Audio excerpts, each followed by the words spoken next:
আসসালামু আলাইকুম প্রিয় দেশবাসী, যারা ব্রয়লার মুরগি পালন করছেন তাদের জন্য এই ভিডিওটি।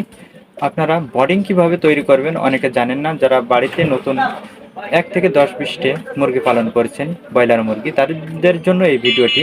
আপনাদের সঠিক নিয়মে বুঝিয়ে দেব বোর্ডিং কিভাবে তৈরি করতে হয়। আপনি যেখানে মুরগি পালন করবেন সেখানে মাঝ বরাবর একটি গোলাকার করবেন। গোলাকার করতে পারেন টেপারি দিয়ে বা চাষ দিয়ে গোলাকার করবেন। করার পরে ওখানে কাঠের তুষ বা ধানের তুষ দেবেন 4 আঙ্গুল পুরট করে। দেওয়ার পর ওখানে আপনি পত্রিকা দেবেন, পত্রিকার পরে বাচ্চাটা দেবেন।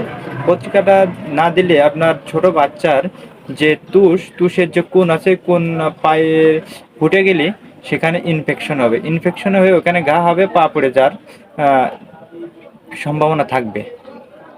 এবং তাপমাত্রা কী জন্য দিতে হয় সে নিয়ম আমি দ্বিতীয় ভিডিওয় আপনাদের বুঝিয়ে দেবো তাপমাত্রা কী জন্য দিতে হয়। সবাই ভালো থাকবেন, সুস্থ থাকবেন এবং পেজটি ফলো করে রাখবেন আপনার সঠিক নিয়মে মুরগি পালনের জন্য।